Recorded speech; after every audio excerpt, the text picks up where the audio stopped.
स्वागत है आपका हमारे YouTube चैनल जहर और जिंदगी पर, जहां हम लाते हैं भारत की उन सच्ची और डरावनी कहानियों को जिनके बारे में लोग सुनना तो चाहते हैं लेकिन अकेले सुनने की हिम्मत नहीं करते। आज हम आपको लेकर चलेंगे तिहाड़ की उस कोठरी में जहां मौत खुद कैदी बनकर घूमती है।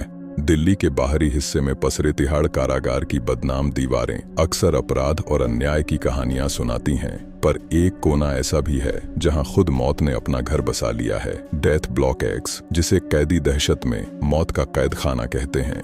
यहां वही लाए जाते हैं जिन्हें फांसी की सजा सुनाई जा चुकी है, लेकिन अफवाह फैल चुकी है कि कई कैदी यहां फांसी से पहले ही रहस्यमयी हालात में मारे जाते हैं और फिर लौटते भी हैं। हमारा नायक विष्णु शर्मा तिहाड़ का नया वार्डन बनकर आता है। कड़क अनुशासक, सेना पृष्ठभूमि और आत्मविश्वासी। उसे डेथ ब्लॉक एक्स में हो रही आकस्मिक मौतों पर पर्दा डालने की जिम्मेदारी सौंपी जाती है, क्योंकि मीडिया में तिहाड़ में फांसी से पहले कत्ल जैसी सुर्खियां गूंजने लगी थीं। पहली ही शाम उसे कक्ष 107 के बाहर अजीब सी बदबू महसूस होती है, मानो जली हुई रबर में लहू घुला हो।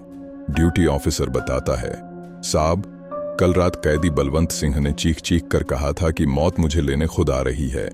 सुबह वो मरा मिला, पर उसके गले पर फांसी का फंदा नहीं, बल्कि 3 काली उंगलियों के गहरे निशान थे। वार्डन विष्णु शर्मा ने तिहाड़ का चार्ज संभालने के तीसरे ही दिन एक ऐसी घटना देखी जिसने उसकी नींदें उड़ा दी। रात लगभग 2:10 पर कंट्रोल रूम में तेज घबराई आवाज आई, सर, ब्लॉक एक्स के कैदी बलवंत सिंह की हालत खराब है। वो चीख रहा है कि मौत उसे लेने खुद आ रही है। जब तक टीम वहां पहुंची, बलवंत का शरीर कोठरी में बेसुध पड़ा था। चेहरा जकड़ा हुआ, आंखें ऊपर की ओर पलटी और गले पर 3 काले जलने जैसे निशान, जैसे किसी ने अंगुलियों से उसे गला घोंट कर मारा हो। पर सीवीसी फुटेज कुछ और ही कह रही थी। विष्णु ने फुटेज देखा। कैदी आधी रात से बेचैन था, बार बार कोठरी के कोने की ओर देख रहा था जहां कोई नहीं था। फिर अचानक वह डर के मारे कांपता हुआ दीवार से चिपक गया और जैसे किसी अदृश्य चीज ने उसकी गर्दन दबोच ली हो। 5 मिनट के भीतर वह मृत पाया गया।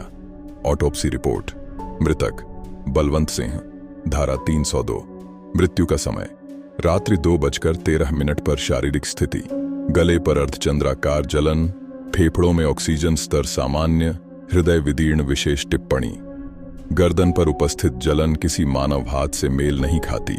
त्वचा पर अज्ञात काले रेशों की परत पाई गई है जो बायोलॉजिकल नहीं बल्कि राख के स्वरूप की लगती है। इसके बाद विष्णु ने पिछले कुछ वर्षों की डेथ ब्लॉक ऑटोप्सी फाइल्स मंगवाईं और उनका तुलनात्मक विश्लेषण शुरू किया। केस नंबर 1130, रमेश कुमार, धारा 121A, आतंकी षड्यंत्र। मृत्यु फांसी से 48 घंटे पहले स्थिति, शव के फेफड़े किसी तेज आवाज या भयजनित दबाव से फट गए थे, जैसे मृत्यु हृदयाघात से नहीं दैहिक आघात से हुई हो। गले पर वही 3 काले चिन्ह। एक टिप्पणी, मौत से पहले कैदी चिल्ला रहा था, मैंने उसे देखा, वह धुएं में छिपा है। केस नंबर 1131, करीम खान, बलात्कार और हत्या। मृत्यु सजा के 4 दिन पहले, कारण हाइपोथर्मिया, अत्यधिक ठंड से शरीर की कोशिकाओं की मृत्यु। अजीब बात, उस रात तिहाड़ में तापमान 28 डिग्री सेल्सियस था, पर मृतक के शरीर का टेम्परेचर सिर्फ 9 डिग्री सेल्सियस मापा गया। शव पर त्वचा नीली और आंखें सफेद, गले पर वही 3 उंगलियों के जलन के निशान। ये कोई सामान्य घटनाएं नहीं हैं। हर कैदी जो निर्दयी हत्यारा था, मरने से पहले कुछ देख रहा था, कुछ ऐसा जो दिखाई नहीं देता पर मौजूद है। क्या यह कोई मनोवैज्ञानिक सामूहिक भ्रम है या सचमुच कोई मृत्यु दूत? विष्णु इस निष्कर्ष पर पहुंचा कि तिहाड़ के डेथ ब्लॉक एक्स में कुछ ऐसा घट रहा है जिसे न वैज्ञानिक तरीके से समझा जा सकता है, न मनोविज्ञान के दायरे में बांधा जा सकता है। क्या कोई मृत्युदूत सच में कैदियों की आत्मा ले रहा है, या ये कालचक्र किसी प्राचीन पाप की वापसी है? और सबसे डरावना प्रश्न, क्या अगला शिकार सिर्फ कैदी होंगे या झेलकर्मी भी? डेथ ब्लॉक एक्स के नक्शे में विष्णु को एक दीवार 22 सेंटीमीटर ज्यादा मोटी मिली। संदेह हुआ तो आधी रात उसने मोर्चा दीवार पर थपकी दी।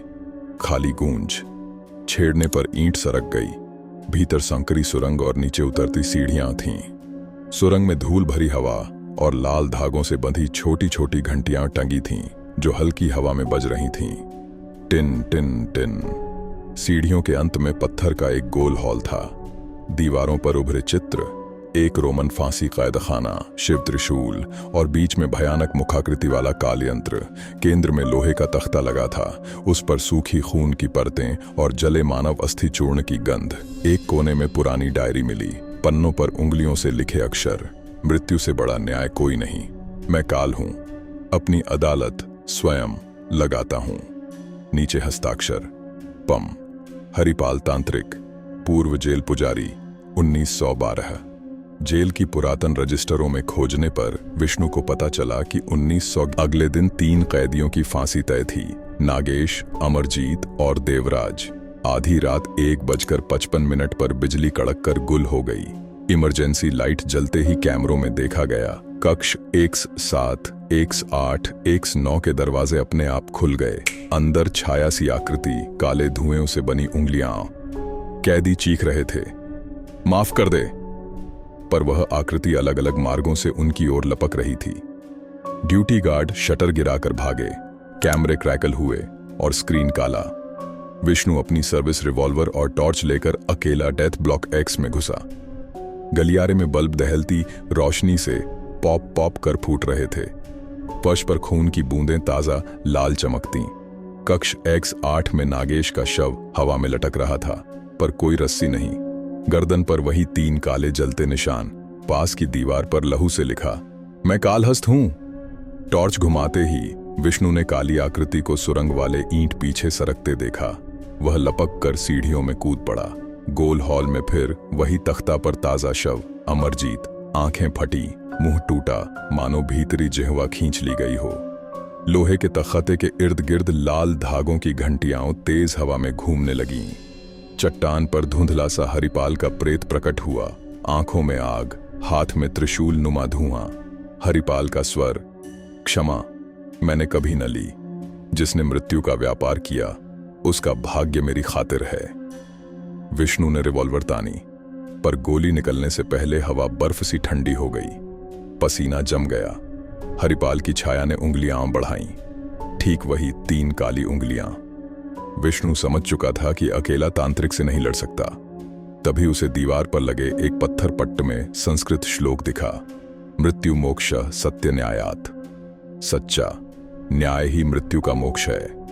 उसे एहसास हुआ, हरिपाल का क्रोध उन कैदियों पर नहीं बल्कि व्यवस्था पर है जिसने मौत को धंधा बना दिया। विष्णु ने शपथ ली, मैं डेथ ब्लॉक X में फांसी तंत्र बंद कराऊंगा। हर निर्णय अब खुली अदालत और वैज्ञानिक सबूत से होगा। मौत को व्यापार नहीं बनने दूंगा। उसकी आवाज गूंजी तो सुरंग हॉल में घंटियां रुक गईं। हरिपाल की आकृति ठिठकी, उसके मुख से धीमी गर्जना निकली, फिर वह बिखरता धुआं बनकर दीवारों में समा गया। सुबह सुबह तिहाड़ में हलचल मच चुकी थी। 3 कैदी मृत, पर CVC में ब्लैकआउट। विष्णु ने तुरंत प्रेस और मानवाधिकार आयोग को बुलाया, सुरंग और तंत्र कक्ष दिखाया और डेथ ब्लॉक X के स्थायी सील का अनुरोध किया। संसद तक बात पहुंची। सरकार ने आपात अधिसूचना